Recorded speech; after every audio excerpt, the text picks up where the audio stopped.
Welcome to Toyota Time with Timmy the Toolman and Sean and special returning guest Jordan. And we're actually filming tonight in Palo Alto, California, where Jordan lives. What we're going to show you today is how to do a valve adjustment on a 4-cylinder 3RZ Toyota motor. Jordan has one of those 4-cylinder model 3rd Gen 4Runners, and he already knows how to do a valve adjustment, and we're lucky tonight that he's gonna share his knowledge with us. What are the reasons why you want to keep your valves in their proper adjustment? Well, number one, your engine is gonna run better when the intake and exhaust valves have the proper clearance. On the most extreme side of what could happen if your valve clearances aren't correct, mainly if it's too tight, you could actually burn up a valve, and then you're talking a very costly valve job where you have to pull the head or heads off and then get all your valves done, and it's going to be a timely and or expensive job. So keeping your valves adjusted is pretty important. Different types of engines have different styles of valve trains. The Toyota dual overhead cam style is just a little bit harder to do the valve adjustment than the older style rocker types. The procedure of checking the clearance and then pulling out the shim and measuring it and making the calculations of what shim you need, it's a little bit technical and challenging, but it's definitely within the ability of a do-it-yourselfer like myself and like Jordan and like you. So we're going to walk you through the steps. It does take some specialty tools like feeler gauges and a micrometer, and there is a special tool that this company Shim makes that allows you to push the bucket down so you can get another tool in there to hold the position and then extract that old shim so you can measure it, and we're going to show you that tool also. Not super expensive tools, but these are tools that your average do-it-yourselfer isn't going to have in their toolbox. You'll have to purchase these, and I'll put links in the video description of the ones that I bought for my needs. We are going to use the factory service manual as a reference because it does have a section in the book regarding checking the valve clearances and how to adjust them properly. So we are going to be using this. It's right at the beginning of the book in the engine mechanical section. We'll show you what pages we're referring to while we're doing the job. With all that said, let's get to the engine and start showing you how to do this. So here is Jordan's 3RZ motor. The first thing we're going to work on is getting the air tube and the air box detached. From the throttle body this way, we need to remove all this stuff so that we can get to the valve cover. You can potentially remove all of this as one piece. I'm going to go ahead and take the air box off separately. So unplug this guy. That's a mass airflow sensor. He's using a 10 millimeter to undo the clamp. Then this air box has a little breather valve on it. Just tuck it up out of the way. It has 4 springs. And then when we pull it up, we can disconnect it and reveal the air filter there.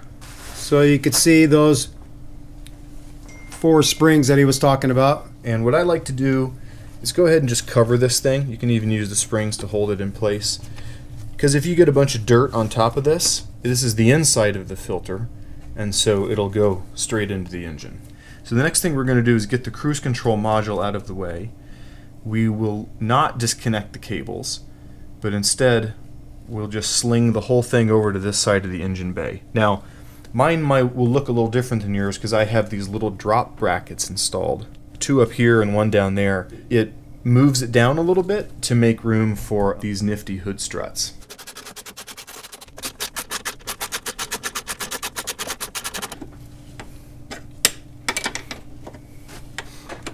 Here's the bottom bolt. So we have 3 fasteners, 1, 2, 3, and then the whole assembly can swing up and out of the way. After I unplug it, of course. There we go. And ideally you put a towel down or something to not scratch anything. Just set it down carefully. And I don't think this is actually going to be in our way. The next thing we need to do is get the wiring harness off of the intake tube. On this side, just has this little barb into the rubber, finagle with it, and it pops out.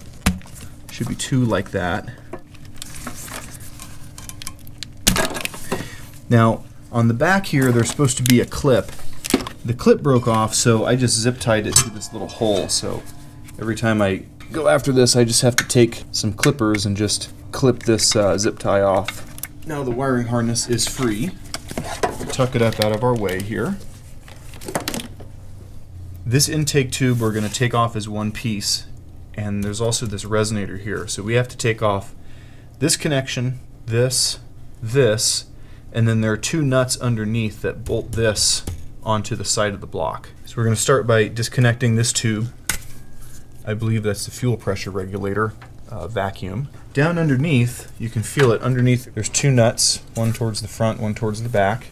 It'd be hard to see, but there's plenty of room, and you can feel where they are. So you can see where his hand is reaching underneath. There's one. It's a 12mm headed flange nut, and there's the second one. Oh, this comes off kind of tight for some reason. There we go. The purpose of these fasteners is so that the intake tube stays fixed with respect to the engine. Now we've got the 2 flange nuts. Set them aside. Now we're going to take off the clamp for this breather hose. All you have to do is take some channel locks, pinch it, slide it a couple inches down.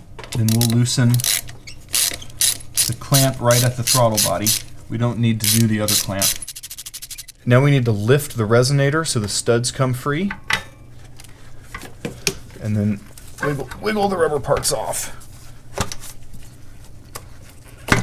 There we go. Remove this whole thing. And if you want to see, here are our studs. They're actually like over-molded bushings, which is kind of cool. You see how they've got some compliance. Toyota thinks of everything. So you can see the bracket there. That's where the studs for that resonator slide into. So that's where you're getting your 12mm wrench or socket underneath there to break those flange nuts free. The next thing we're going to do is take the spark plug wires off. You'll notice they're numbered 1 to 4, 1 being in the front, 4 in the back. And we have these little clips. I'm going to try to keep them together so that I remember where they went.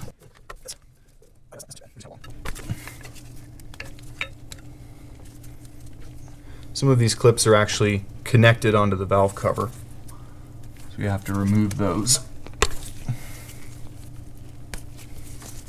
One thing to note when pulling spark plug wires is you don't want to actually pull on the wire, you want to pull on the boot, because you can destroy the wire and mess things up. So you want to actually grab onto the rubber boot and pull from there, like Jordan's going to demonstrate. Just like that. There we go. So we don't have to disconnect them from the coils. We can again just sling everything over. Beauty of a 4-cylinder, there's lots of room to work. While we have our attention turned to it, I'm going to go ahead and pull the spark plugs. That makes it easier to turn the engine over when you're setting the crankshaft position, and I want to change the spark plugs at the same time anyway. My favorite tool for things like this is a T-handle wrench, and then my gear wrench swivel magnetic spark plug socket.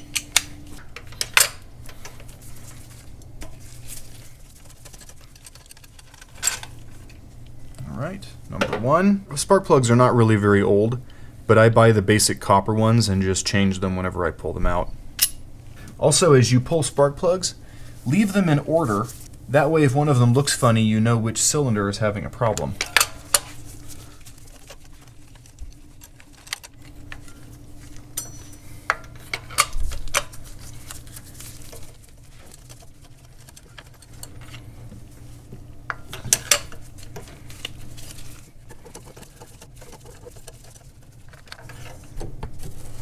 The next thing we have to do is get this wiring harness just moved a little bit away from the valve cover. We don't even have to unplug it, but there's 1, 2, 3 clips. These are pretty easy.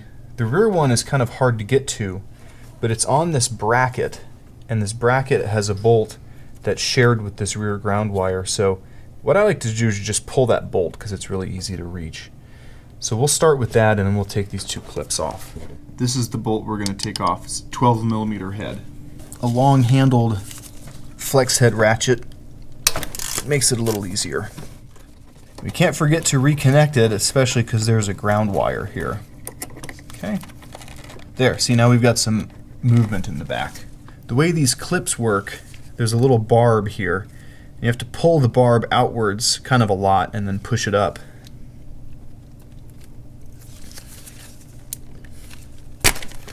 You notice the front one broken off already, so which is okay. It just kind of slides on there. Now we have enough room that we've exposed all the bolts we have to take off. The last two things we have to take off are this breather hose and the PCV hose. The hose is going to come off, or the PCV is going to pop off. There we go. And now the breather. Sometimes if you give it a little twist. It's interesting to note, if you have OEM hoses, there's usually a little white mark to show which side goes up or which direction. So it wouldn't go on like that, it'd go on like that. Tuck it out of the way somewhere, and we're ready to take the valve cover off. We have 10 millimeter headed bolts to take off. And again, for a job like this, I love to use this T-handled wrench. These are not on very tight. If you unscrew them about halfway, then you can just kind of twist them to the side, and they'll usually pull the grommet off with them. We're going to replace these grommets. We'll take them off later. If you didn't have a T-handle tool like Jordan has, you could use a cordless ratchet like the Milwaukee I use a lot in the videos we make. Something like that will make quick work of getting all these valve cover bolts out.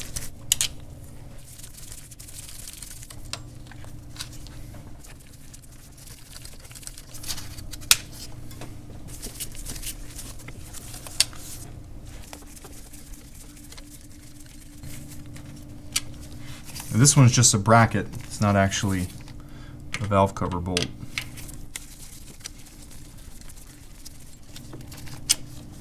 Okay, this one back here, not quite as much room.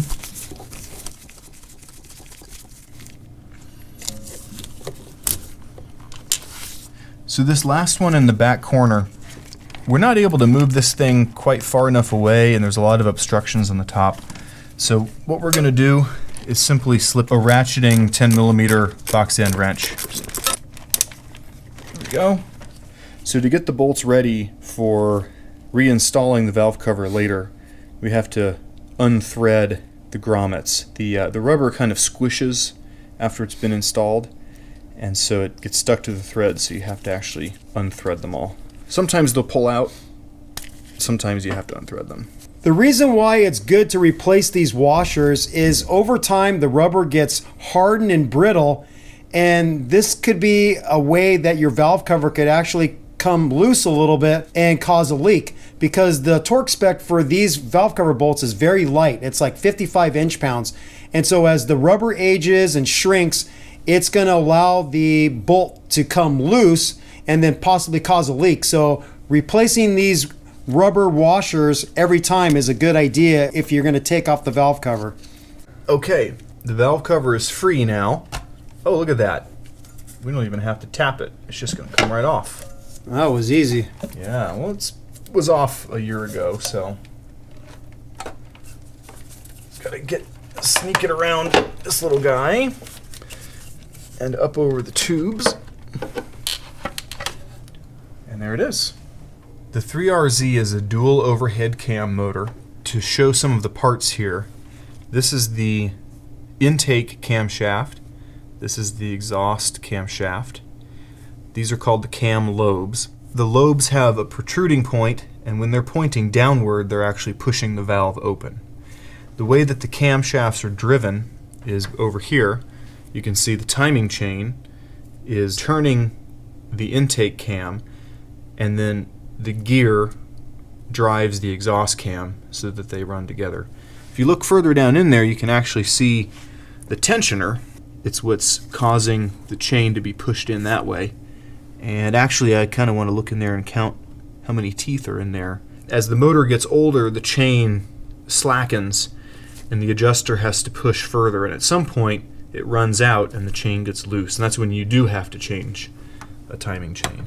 What we're going to do is we're going to measure the valve clearance on all 16 valves, and the way we do that is we're going to basically shove a feeler gauge in here to measure the clearance between the camshaft when it's receded, when it's away from the valve, and the valve is all the way up, and the shim. So just looking at this again, here's the camshaft lobe. This is the adjusting shim.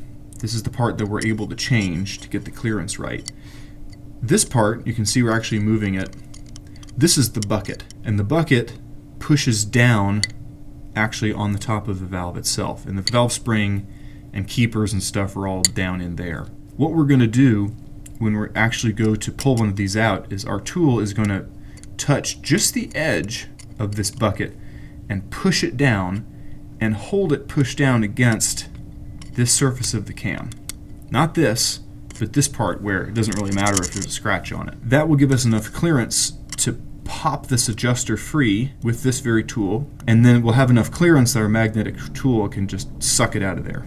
So we're underneath Jordan's engine, and now Jordan's going to get a 19mm socket on the crankshaft bolt, and he's going to turn the engine clockwise so he can get the #1 cylinder at top dead center. And to do this, we just need a short 19 on a ratchet. So we're going to sneak it up here behind the fan. With Jordan underneath here turning, I'm going to get up above and show you what's going on with the engine and show you when we reach top dead center. So right behind the crankshaft pulley, you have a plastic timing cover with timing marks on it, and then there's a mark on the crankshaft pulley itself. You turn the engine clockwise, and then as you see that mark line up with the 0 on the timing cover, then there's also another visual indicator on the cam gears. On the crankshaft pulley, there's a little red notch, and it's starting to come around into view, so Jordan's going to go a little slower, and I'm going to tell him when to stop.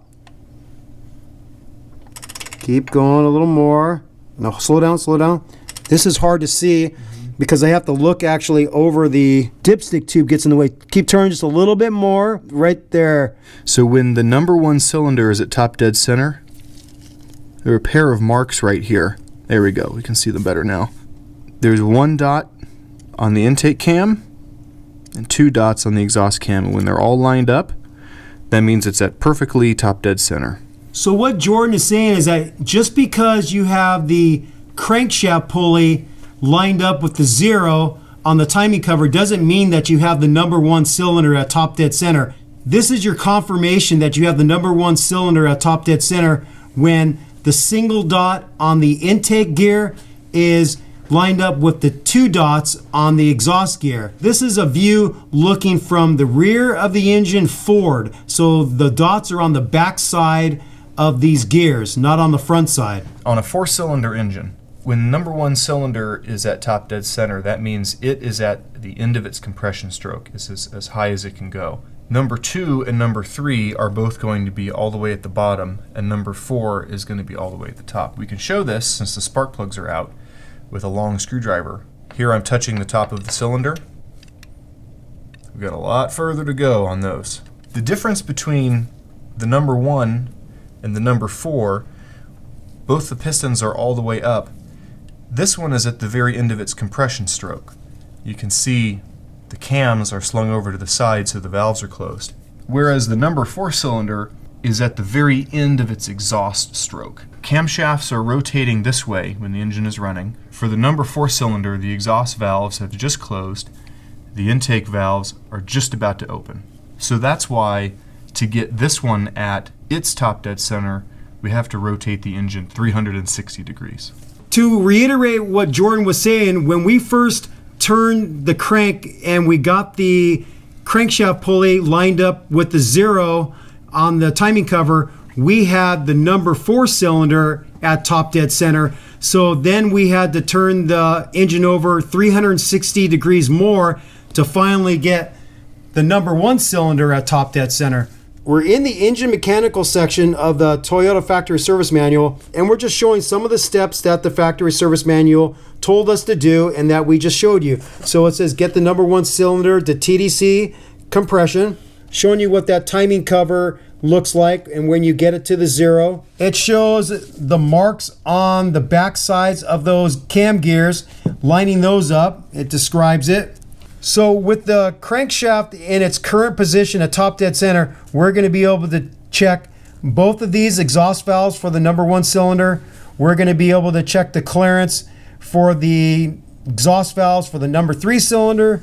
We're going to be able to check the clearance for the intake valves for the number 1 cylinder. And then we're also going to be able to check the clearance for the intake valves for the number 2 cylinder. The factory service manual goes on to explain what the proper valve clearance is when it's cold for the intake and exhaust valves. And then it goes through the further steps of after you check those initial ones, then you turn the crankshaft 360 degrees, you get the timing mark lined up at 0 again, and then it tells you the other valves you can now check in the new position. After that, it discusses how you can adjust the valve clearance by using special tools to hold the bucket down. And here's the pages showing how they get the shim out and then taking measurements with a micrometer. And it shows a formula of how you can figure out what size shim you need to get in order to bring everything back within the right spec. Finally, you have an adjusting shim selection chart, which gives you some helpful information in choosing the right size shim. So with the number 1 cylinder at top dead center and the number 2 cylinder and the number 3 cylinders are at bottom dead center, when you know which direction the camshafts turn, the exhaust camshaft is turning counterclockwise while the intake camshaft is turning clockwise. If you examine the lobe here, it looks like it is just getting ready to compress the exhaust valve, which means it's beginning its exhaust stroke. The cylinder just got done with its compression stroke. The piston came up, compressed the air-fuel mixture. The spark plug fired the air-fuel mixture, driving the piston downward. And then as it's coming back upward, the exhaust valve opens when this lobe compresses the valve, and then it pushes the exhaust gases out.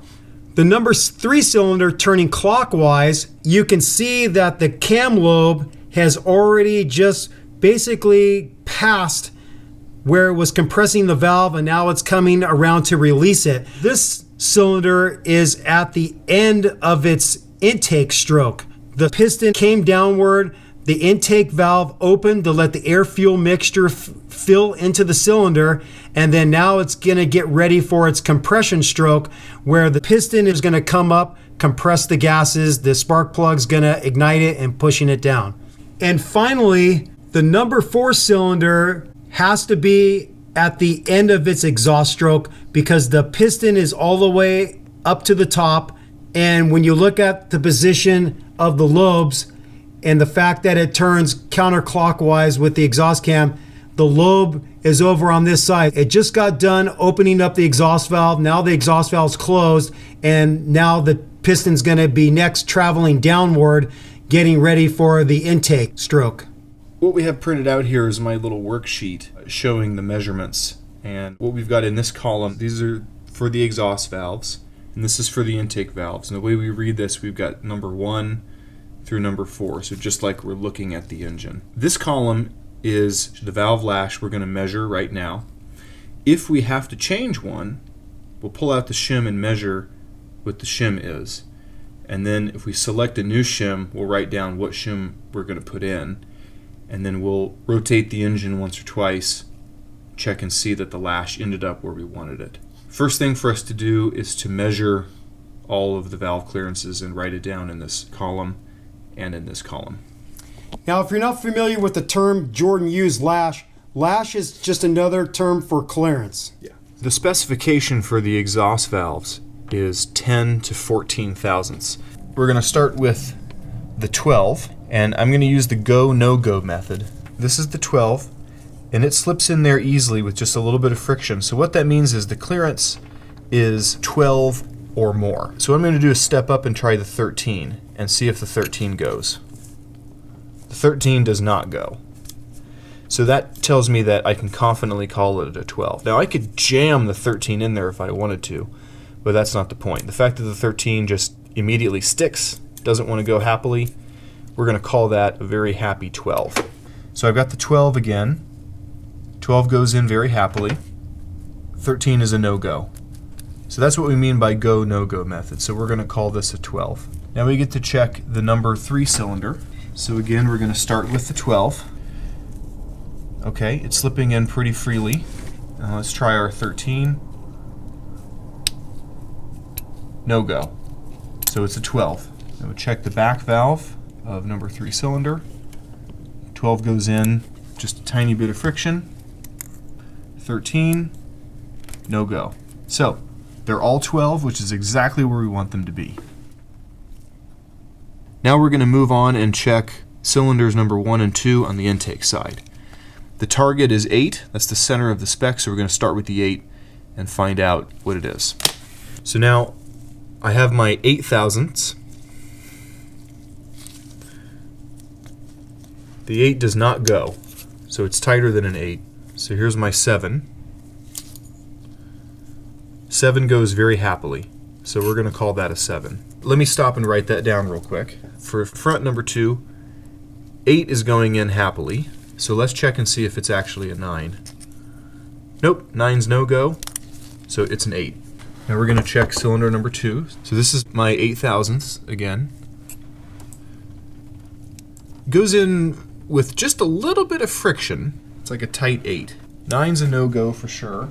7 is very loose. So when one number goes in with just a little bit of friction, then I call it that. If it goes in with a little more friction, then I do sort of a half step. The 7 was loose.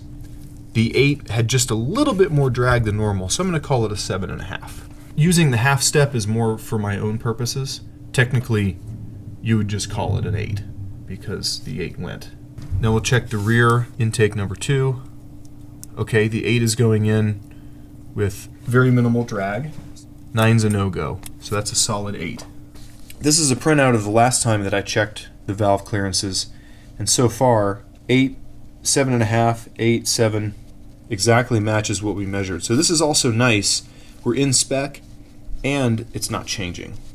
So Jordan just got done checking the number 1 exhaust valves, number 3 exhaust valves, number 1 and number 2 intake valves. Now we're going to rotate the engine 360 degrees, and then we'll be able to check the number 2 exhaust valves, number 4 exhaust valves, and then the number 3 and the number 4 intake valves. So Jordan's getting back on the 19 millimeter crankshaft bolt, and he's going to turn it 360 degrees. No? Okay. A little bit more. Keep going. Keep going. Right there. Stop. All right, we're going to check the lash on the exhaust side of cylinder number 2. And again, I'm starting with my 12 because that's the center of the spec. This is the 12. 12 goes in freely, so we'll check with a 13. No go for 13, so it's a 12. That's good. We'll check the rear one. 12 goes in freely. No go for 13. So both of these are a solid 12. Again, good news. Now we're going to check cylinder number 4 on the exhaust side. This is the 12 again. 12 goes in pretty freely. Yeah. Maybe a slight bit of friction. Pretty good. I would call that a 12. And a no-go on the 13. Now we'll check the rear one, the hardest one to get to, and pray that it's not out. Okay, it is not a 12. It's lower than that. 12 is a no-go. We'll check 11. And 11 goes in freely. So that one is an 11. Still within spec. Now we're going to check the intake side of cylinder number 3. So we're going to check with an 8, which is the center of the spec. 8's going in pretty freely. Again, I like the go, no-go method, so we confirm no-go with a 9. So it is an 8. So now we're going to check the rear one here. No-go with 8. We're going to check with the 7. 7 goes in freely. We'll call that a 7. I'm going to go write that down real quick. 8, 7. Now we're going to check cylinder number 4 on the intake side. Again, using the 8, which is the center of our spec. 8 is going just a little bit snug. 9's a no-go, so just a little snugger than an 8, but the 8 still went in without having to force it. So we're going to call that one a 7.5. Now we'll check our very farthest rear one. Here's our 8. 8 goes in very smoothly. And 9 actually goes in with a little bit of friction. Yeah, okay, so it's even a little greater than a 9. So let's check with a 10. And 10's a no-go. So we're going to call that one a 9.5. So looking at all the numbers that Jordan got, he is still within spec on all his valves. But because we want to make this video complete, we are going to show you the process of how you can remove a shim, take a measurement, and then make the appropriate calculations to get the right size shim in. The shim we're going to go for is we're going to try to bring this 7 spec back to an 8. So we just checked the valve clearances and everything was in spec. But I don't want you to leave with the assumption that your high mileage engine is also going to be within spec, because I've adjusted these valves before. The first time I checked it with about 230,000 miles on it, a few of the valves did need to be adjusted. So the Toyota factory service manual says when you get to the point where you're going to be removing shims, you want the lobe facing upward, basically at the 12 o'clock position. So Jordan is back underneath the rig. He's going to be turning the crankshaft bolt clockwise, and then I'm going to tell him to stop when I see the lobes pointing straight up. So go ahead, Jordan. Okay, the lobes are coming around. Keep coming. Keep coming. A little bit more. That's good right there, I think. A little anatomy again. This is the cam lobe. This is the adjusting shim. This is the bucket that it rides in. Now, we can also confirm, we know the cam lobe is pointing up, but this bucket is moving here freely. There's no load on this assembly. We want to turn the bucket so that the slot is facing pretty much this way, because we're going to have to actually push it with a tool to break the vacuum. We're going to use this tool, the pliers I guess you could call them. This part impacts the top of the shim and it pushes the bucket downward. Then we're going to take this tool and slip it in here. This little piece is going to hold the bucket down away from the cam. Then we'll remove this tool and then we can do our work. The pliers, the special tool pliers, are going to push against the shim and push the shim and bucket downward, just like the cam does. And then we're going to hold it downward by slipping this tool in between the cam and this little ridge of the bucket. Kind of like if we could jam it in there like that, we could do it, but we're using the tool to push it down and then put this in there as a spacer. The plier tools is going to push the shim and bucket down together, and then that other little tool is just going to capture the edge of the bucket but not capture the shim. So with the little tool holding the bucket downward in its downward position, then we can get in with the tool, free the shim, and then we could use a telescoping magnetic tool to grab the shim and pull it out. All right, you're about to witness us use these two tools, this plier tool and the holder tool. For the plier tool, you want this side always facing the cam lobe. So depending on what side of the vehicle you're working on and what valve you're working on, you always want this side facing the cam lobe. The reason for that is that when you look at the way this tool is shaped, if you try to put this side against the cam lobe, then you're going to have a difficult time getting this holder tool in position. So sometimes you'll be coming in like this to grab hold of the cam and twisting down to compress the bucket. Other times you might be coming in this direction and then clamping down on the cam and turning away from you to compress the bucket. So all you have to know is that this side without the writing on it is the side that you want to be facing the cam lobe. In regards to this holder tool, when Jordan first used this tool set to do his valve adjustment, he found that this tool is just a little bit too short to hold the bucket down far enough. You can get the tool in place. You can use your little pick tool or screwdriver to lift up the shim, but then it's a fight to get the shim all the way out because this tool isn't able to hold the bucket down far enough to make it easy to get that shim out. So what Jordan actually did with his is he clamped this into the jaws of his vise and squished the metal down and elongated it. So he flattened out the metal and was able to get it a little bit longer. And what Jordan figured out is he basically elongated the metal by about 1/2 millimeter. So when you get around to doing this job, you can try the tool as is, but if you find that you're having the same situation that you can't seem to get the shim all the way out because this tool is not holding the bucket down far enough, then you're going to have to alter the tool like Jordan did. The tool as is about 9.2 millimeters. I'm going to show you one way how you can alter this tool to get it to basically flatten out and increase its length in order for it to work better for you. Utilizing my bench vise, it has an anvil section. If you didn't have a bench vise, you could just do this on a piece of metal, whatever you have. I'm using a ball peen hammer, and I'm going to use the rounded end of the ball peen hammer to strike this and flatten out the metal and see if I could elongate it just a little bit.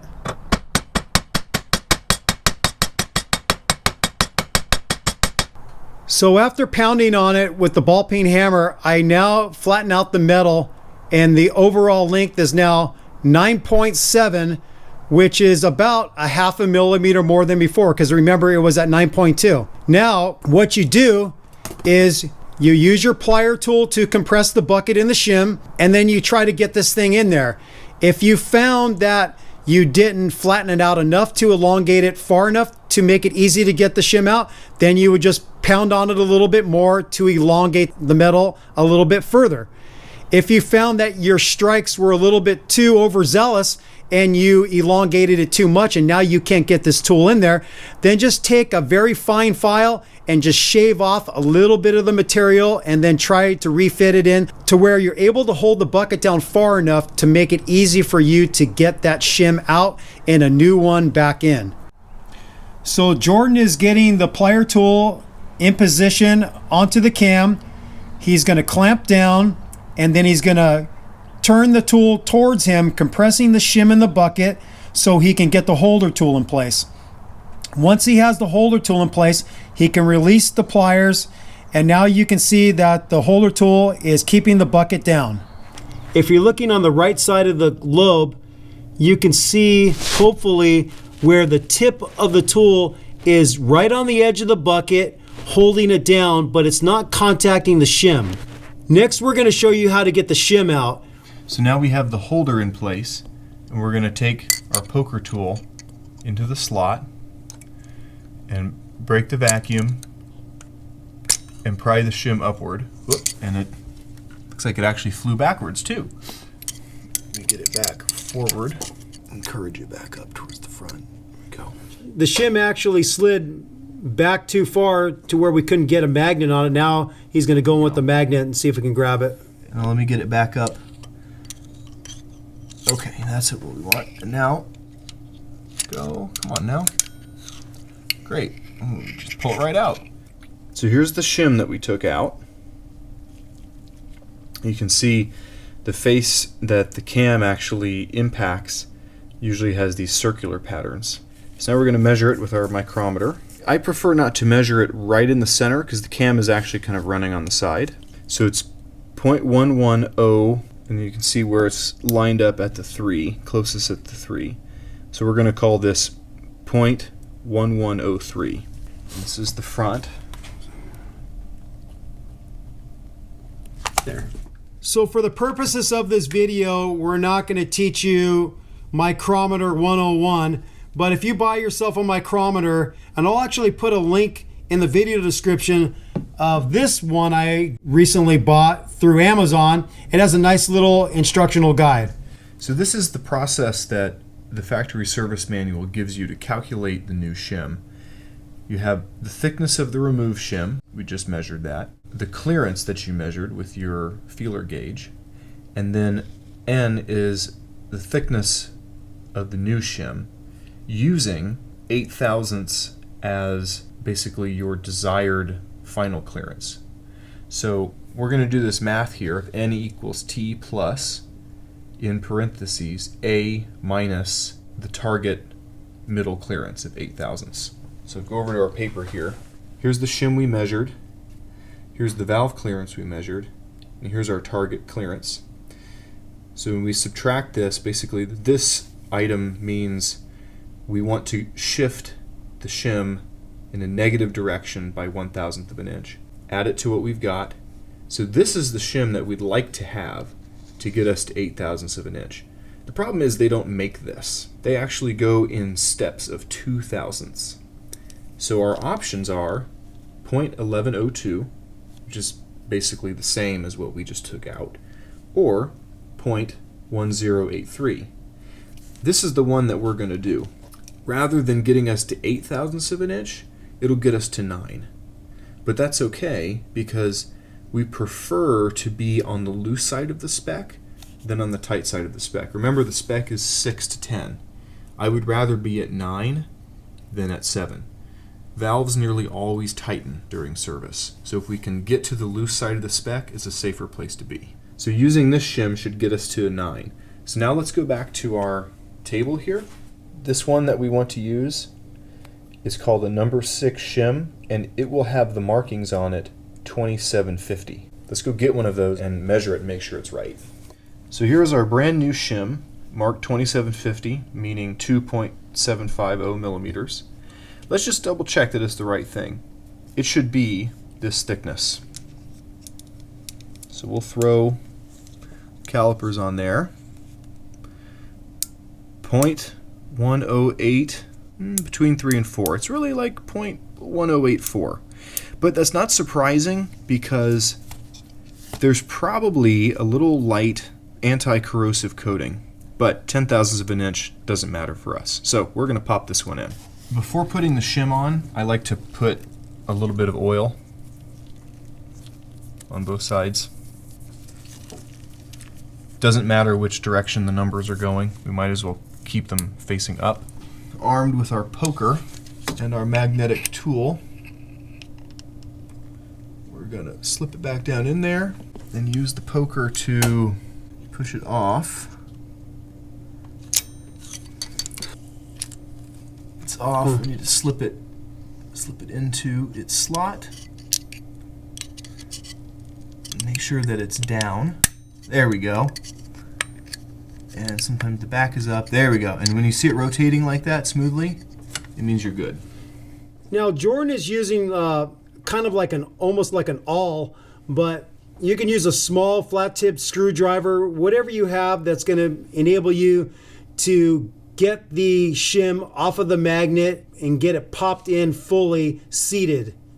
So we don't just yank this thing out because we don't want to scratch anything. So what we're going to do is put our tool back in here, compress the bucket back down until we can pull this out, and then let it back up. And we're done. So we've changed the shim on this valve right here, and if you recall, we needed to add about 0.002 of clearance. It was a 0.007 before, so I'm starting with a 9, and sure enough, the 9 goes in without any trouble. And we'll check our go, no go. It's a 9, but not a 10. So it did exactly what we expected it to do. So we just showed you the procedure of how you would get your valve clearance correct by removing the original shim, taking a measurement of it, doing some math, figuring out what size shim you need to add back in to get your valve clearance to where you want it. Once you get that new shim in, then you want to just double check your work, make sure that the clearance is where you want it, and then you're done. And you would do the same procedure for any valve that you want to make an adjustment for. One thing to note with this procedure and the tools that you have to use, obviously if you had to do one of the back valves, that's going to be a little problematic of getting the special plier tool in there, and then getting the holder tool right on the edge of the bucket, and then getting in there with your screwdriver and your magnet to get the old shim out. So you can see that this might be a little bit of a backbreaker as you're leaning over the engine trying to do all this. So I would suspect lots of cursing. So now we're going to show you getting all this stuff back together. So now what Jordan is doing is he's just cleaning up the surface of the head where the valve cover seats. He's using some alcohol. If you have some big globs of RTV, then you'd want to take a little plastic scraper tool, or just be real careful with the metal scraping tool and scrape off the excessive RTV. You just want to get it nice and clean and ready for the new gasket. You could reuse the old gasket, but that's not going to be smart. You're going to want to use a new gasket. So Jordan already pulled out the old gasket, and now he's going to install the new gasket on the valve cover. I find it's actually kind of good to actually start at the corners since they're molded, and then work towards the center. All in there, nice and happy. Perfect. You just want to make sure that the gasket's fully seated into the groove of the valve cover, and then now we're ready for the next step. So just like the valve cover gasket video we did on the 5VZ motor, the front of the head on this 3RZ motor has 2 half moons, and so at every juncture on either side of the half moon, he's going to put a little bit of sealant. So when the valve cover gasket meets up with the head, it's going to create a leak-proof seal over those half moons. Just a dab will do ya.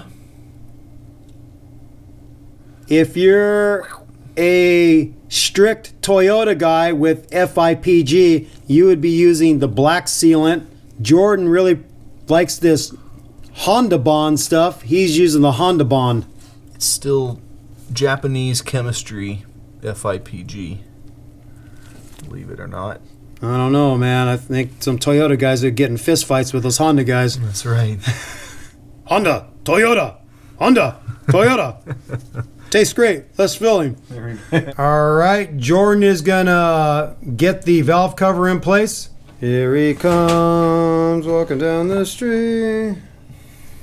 All right, here we go.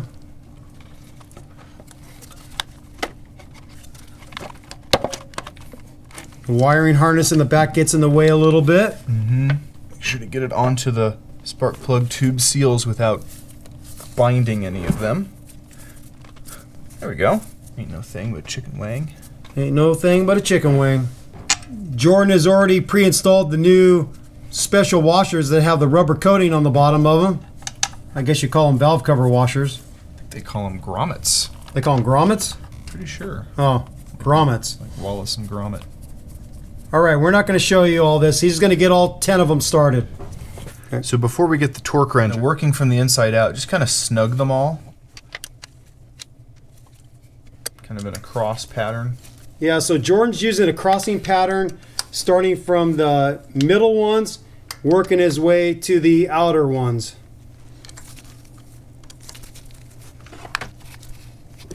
This one we can't get the wrench on, so we're just going to cinch it down by hand.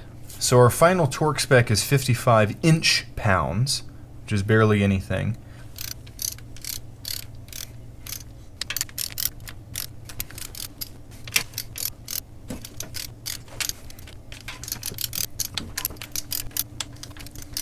Okay, he's got all the ones that he can get a torque wrench on, torque the 55 inch-pounds. Then he's just going to grab the ratcheting 10 millimeter box end wrench, and he's going to snug that one up on the back corner on the passenger side.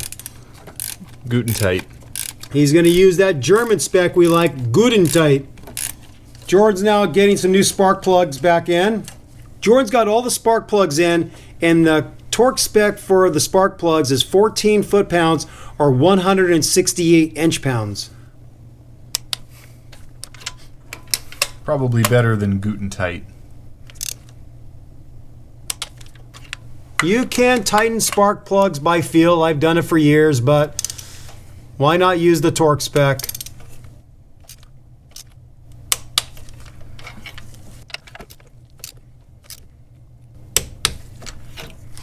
Bada bing, bada boom.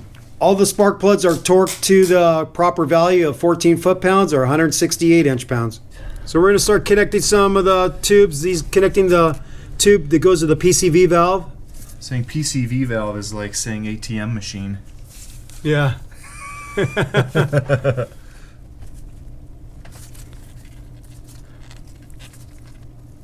Let's get our little bracket guy back in place. Snap these guys back in. Come on now. Go. Okay, so we have to make sure we capture our ground wire also. And then the bracket. Get it up into the boss in the head. We don't have a torque spec for this one. Jordan's going to use that German spec of Gudentight. All it's holding on is that wiring harness, no big deal. Just don't over tighten it and break off the bolt inside the head, which would be a bad thing. Go. So Jordan's going to get the spark plug wires back on top of the spark plugs. This is one of those things you want to make sure you get the right spark plug wire onto the right cylinder so you don't mess up your timing and your engine doesn't start when you want it to.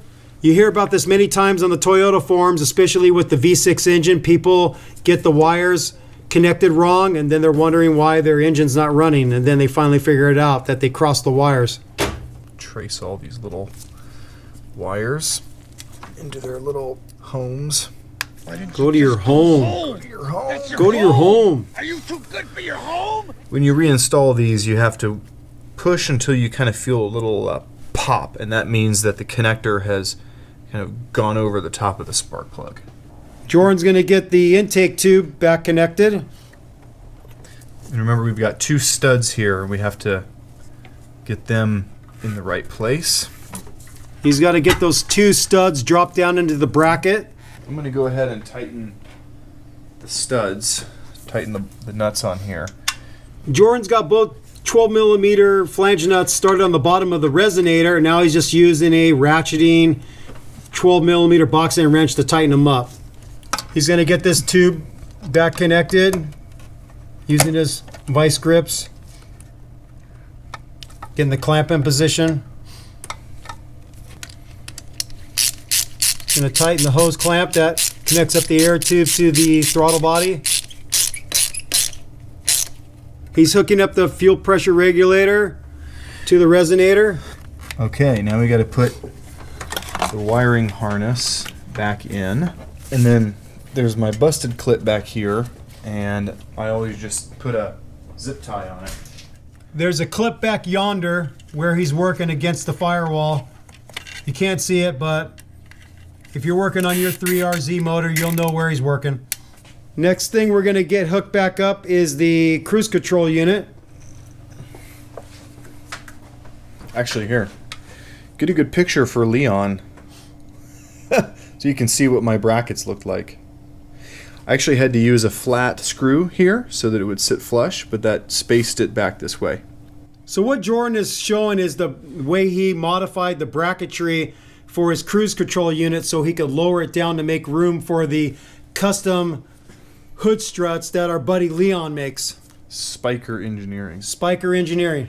So we're just going to get the three 10 millimeter bolts started and tightened up to secure the cruise control unit to the body. He got the cruise control cable back into that bracket. And then he's getting his throttle cable connected up to the little spring doohickey there. Now he's going to get his air box back in position.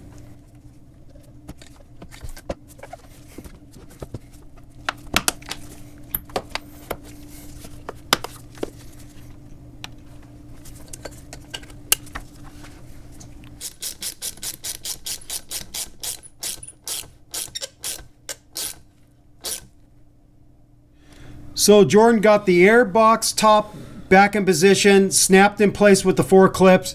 He got this hose connected to the side of the top of the air box. He got the mass flow air sensor electrical connector plugged back in. He tightened the clamp right here. He did re-plug in the electrical connector for the cruise control. And it seems like we are all done. The question is, will it start? 2 sanity checks. Is there oil? There is, we just checked. Is there a wrench on your crankshaft bolt? Let's make sure we don't have a wrench on the crankshaft. No. Okay, good. Okay, fire it up. Hopefully we won't hear any clacking valves. Moment of truth.